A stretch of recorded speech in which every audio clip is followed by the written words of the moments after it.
My husband missed the birth of our third child to be at the birth of his other daughter, born less than 24 hours later by his mistress. And then he came home with paperwork asking me to adopt his new baby and raise her as our daughter's twin. Our life was a portrait of stability, painted over 14 years of marriage. It was the kind of life you see in catalogs. A sprawling suburban house with a tire swing in the backyard, the scent of freshly cut grass in the summer, the sound of our children's laughter echoing through the halls. We were high school sweethearts, Mark and I. We'd built everything together, brick by brick. This home, a family with 3 beautiful children, and a life deeply rooted in our religious community, where the sanctity of marriage wasn't just a goal, it was the entire foundation. My world was my children, our 8-year-old son, Noah, our 5-year-old daughter, Sophie, and our precious 2-month-old baby, Lily. The most important thing to me was the promise we made, the family we created, and the peaceful, loving home that I believed was our shared fortress against the world. Just last week, I'd found an old photo of Mark and me in college, him with a goofy grin, me with a hopeful smile. I remember thinking how lucky I was, that we had made it. I had no idea that my fortress was built on sand, and a tsunami was about to hit. Mark, my husband, was my rock, or so I thought. He was the man who could calm a crying baby with a single touch, the man who left love notes on the bathroom mirror, the man whose frequent business travel was just a normal, unquestioned part of our successful life. He was also a man who, for 4 years, had been living a complete lie, with another woman, a mistress named Chloe. In hindsight, there were tiny microscopic red flags. A whispered phone call in the garage he'd explained away as a difficult client. A credit card bill with a charge for a jewelry store in a city he wasn't supposed to be in that he claimed was a fraudulent charge he'd already taken care of. I believed him. Why wouldn't I? He was my Mark. But the true antagonist wasn't just his infidelity. It was his shocking, profound belief that his lies could be seamlessly integrated into my reality. The night our world burned down started with a quiet, unsettling image. Mark came home, his face a mask of grief I'd never seen before. He bypassed our usual greeting, the kids running to hug his legs, me meeting him with a kiss, and walked straight to the liquor cabinet. The sound of him pouring a large whiskey echoed in the silent house. He sat at our dining table, the same table where we'd celebrated birthdays and helped with homework, and put his head in his hands. A primal alarm went off in my soul. I went through the motions on autopilot, tucking Noah and Sophie into bed, feeding baby Lily, placing her gently in her bassinet. My hands were steady, but my heart was hammering against my ribs. Then I went to him. The air was thick with the smell of whiskey and dread. "Mark, what is it? What's wrong?" I asked, my voice barely a whisper. He started talking, his voice thick and slurred. "I'm so sorry, babe. I am so sorry I missed Lily's birth. It was odd. We talked about it. He was stuck on business overseas when she made her early arrival. It was sad, but it was unavoidable." I reached out to touch his shoulder. "It's okay, honey. We knew it was a possibility." He shook his head, not looking at me. No, it's not okay. I was overseas," he continued, his voice breaking. "But I was there for the birth of my other daughter. With Chloe." The words didn't compute. Other daughter? Chloe? It was like he was speaking a foreign language my brain refused to translate. The room began to spin. A violent wave of nausea surged up my throat, and I swallowed it down, the taste of bile and betrayal burning my mouth. "Don't be sick. You just cleaned up from dinner." It was the most insane, mundane thought to have as my life was being incinerated. My mind was a frantic slideshow of our life. Our wedding day, the birth of Noah, buying this house, and superimposed over every image was this new, ugly reality. He kept talking, each word another gallon of gasoline on the fire. Chloe, his mistress of 4 years, was not okay. She couldn't care for the baby. She wanted to give up her parental rights.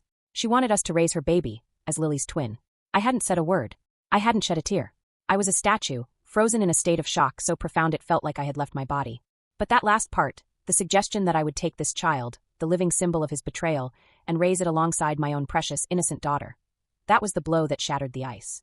My legs, feeling like foreign objects, moved me. I stood up, walked out of the room, and locked myself in the master bathroom. The click of the lock was the loudest sound I had ever heard. I braced my hands on the marble countertop and stared at my own reflection, but I didn't recognize the woman staring back. Her eyes were wide with a terror I had never known. For 15 minutes, I just stood there, listening to the hum of the ventilation fan and the frantic beating of my own heart. Then came the knock on the door. Not gentle, but urgent. "Honey, listen, I know you're upset, but I have the *****ing paperwork here. For me to bring my daughter back into the country. I really need you to sign it ASAP to get things moving." Paperwork. He was talking about paperwork. As if this were a business transaction. As if he hadn't just detonated a nuclear bomb in the center of our lives. My first strike wasn't petty. It was a desperate act of self-preservation. He was a huge fan of a particular online story forum and a popular podcast, a place he said he found his peace. He would listen to it in the car, talk about the stories over dinner. It was his escape. I sat on the cold bathroom floor, my phone in my trembling hand, and I found the forum. With a clarity born of pure shock, I began to type. I told them everything. I didn't hold back. My finger hovered over the post button for a full minute. Then I pressed it. It felt like launching a single flare into the black, empty sky. I didn't do it for revenge.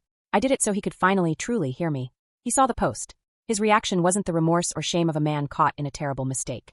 It was the indignant rage of a man whose sanctuary had been violated. A string of texts came through. What have you done? Are you trying to ruin me? How could you destroy the one thing where I find my peace? Right back at ya, pal, I thought, my numbness giving way to a cold, hard anger. He deleted all his social media within the hour and then escalated his betrayal into a full-scale scorched earth campaign. When I finally spoke to him, his voice was void of all emotion. He agreed to an annulment. He agreed to sign over the house. And then he dropped the bomb that proved he was a monster. He didn't want to see our children anymore. He would sign away his parental rights. After all, he said, his voice chillingly logical, if the marriage never happened, then legally the kids didn't either, right? I was now trapped in a two-front war. Socially, our religious community was a minefield. Divorce was a stigma, but rejecting an innocent baby, even one born of an affair, would make me a pariah. I could already hear the whispers in church, feel the judgmental stares. Internally, I was crumbling. The numb haze gave way to a violent storm of emotion. I found myself snapping at Noah for asking for a snack, shouting at Sophie for spilling her juice. The guilt was eating me alive. I was disgusted with myself for being a terrible mother while my world was imploding. My friend Sarah called, and instead of support, I got platitudes. Are you sure you're not overreacting, honey? Maybe you're just hormonal from the baby. All men are idiots, you can work through this. I hung up the phone feeling more alone than ever before. This was my nightmare. Losing my community, my faith, and my own self-respect all at once. I couldn't fight this alone. And just when I thought I would drown, the life rafts appeared. The most shocking ally came from the heart of the enemy camp. After an agonizing conversation where I laid out the truth to my in-laws, my mother-in-law's weak defense of her son revealed a horrifying truth. She had known. She had known about another affair, another pregnancy, even before Mark and I were married. She had encouraged him to marry me to keep him from moving to another continent for that woman. But this reveal had an unintended consequence. My father-in-law, a respected lawyer I'll call David, was my savior. As his wife tried to spin tales of boys will be boys, David's face went from pale shock to a deep crimson rage. He stood up, towering over his wife. That boy, your son, he said, his voice shaking with fury, has broken every sacred vow. This isn't a mistake, Eleanor, this is a desecration. You will be silent now. He turned to me, his eyes full of a pain that mirrored my own. He is indefensible.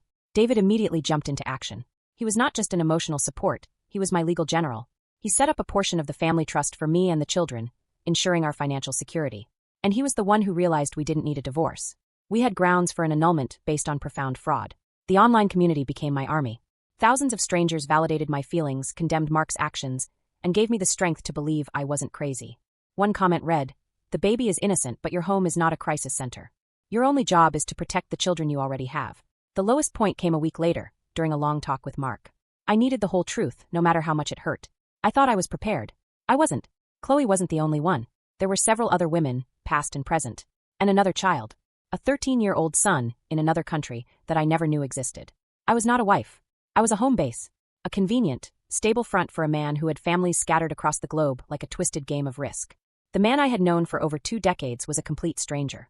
After he left, I remember just sitting on the floor of our walk-in closet, surrounded by his clothes that still smelled like him. I was clutching one of his old, soft t-shirts, the one he always wore on lazy Sundays. The scent of him, of our life together, hit me like a physical blow. The stupid calm I had wrapped around myself shattered into a million pieces, and I wept. Gut-wrenching, soul-tearing sobs for the man I thought I'd married and the life I thought I had. My father-in-law, David, took charge. The confrontation wasn't a shouting match, it was a legal strategy session. The evidence was overwhelming. The marriage was built on a foundation of profound fraud. An annulment wasn't just possible, it was a legal certainty. This was our courtroom, and David was the lead prosecutor, laying out the case against his own son with cold legal precision. Armed with David's legal counsel and the support of my online army, I went on the offensive. I changed the locks. I got a new phone number. I started individual and family therapy. I began the legal process for the annulment, officially severing myself from the fiction of my marriage. I refused to sign any adoption papers, stating clearly that while the baby was innocent, my home would not be her landing place. I was building a wall around myself and my children, one brick at a time. My mother-in-law, having been cut off, she took matters into her own hands. The secret weapon that would turn the tide of this war wasn't something I possessed. It was her own bottomless desperation. It would lead to the final, unbelievable showdown. At about 3 a.m., I was woken by a scraping sound downstairs. My heart leaped into my throat. Mark! But I'd changed the locks. Then I thought of my children.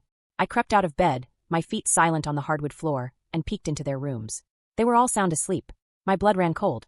I grabbed my phone, locked myself in the bathroom again, and whispered to the 911 dispatcher. Minutes later, I peeked through the blinds to see the silent, flashing red and blue lights painting the trees outside. The police had arrived. They found a scene of surreal madness. My mother-in-law was sitting in my kitchen with a woman who looked like a supermodel, Chloe, and a 3-month-old baby. Mother-in-law had climbed through a playroom window to let Chloe in. Their story to the police? They were just dropping off my baby, and didn't want to wake the house. A kind-faced police officer came upstairs, his expression a mixture of sympathy and concern. "Ma'am," he said gently, "I know you must be overwhelmed, but your other baby is just downstairs. Let's get you all settled." I stood there, holding my own sleeping Lily in my arms. My voice, when I spoke, was eerily calm. "Officer," I said, looking him directly in the eye, "I only have one baby, and she is right here in my arms." He thought I was crazy. His kind expression shifted to one of professional concern. He thought I was a sleep-deprived mother suffering a breakdown. He called the paramedics. For 2 excruciating hours, I stood my ground, repeating the same simple, unshakable truth against their gentle insistence that I had twins and was confused. I could feel them treating me like a hysterical woman. Finally, after calls to Mark went unanswered, the paramedics called my father-in-law, David, on speakerphone. "Yes, this is David," his voice crackled through the phone. "Sir, we're at your son's residence. There's some confusion. We have your daughter-in-law here, who is insisting she only has one infant, but there is another one downstairs with your wife." David's sigh was heavy and full of grief. "The infant downstairs is not my daughter-in-law's child. My daughter-in-law is telling you the truth. My wife has been unwell. She is not supposed to be there." The officer's face shifted from confusion to dawning horror as he realized the truth. My sanity had won against their delusion. The climax wasn't a shout. It was the quiet, vindicated truth finally being heard. My mother-in-law and Chloe were arrested on several charges, including breaking and entering. A restraining order was issued. The other baby was taken into the temporary custody of Child Protective Services. The official resolution came not with a judge's gavel in a divorce court, but with the flashing lights of a police car in my driveway and the quiet click of handcuffs. As the sun began to rise, casting a pale, gray light into my now violated home, a strange sense of peace settled over me. The war was over. My mother-in-law's reckoning was public and humiliating. She went from being a respected member of our community to a woman with a mugshot. David, grieving the demise of his family, checked himself into a 5-star resort, a quiet but powerful statement of his separation from his wife's actions. Mark, the architect of all this pain, vanished, his digital footprint erased, a coward to the very end. David has invited us to stay with him at the resort, a temporary, gilded cage where we can heal. The legal battle for the annulment has started. But for the first time, I am not in a haze. I am in therapy, my children are in therapy, and we are navigating this mess together, as a new family unit of 4. I sold the house, that monument to a life of lies, and moved far away. A fresh start, a new town, new people. The future is not the one I dreamed of, but it will be a future built on truth, not lies. It won't just be back to normal.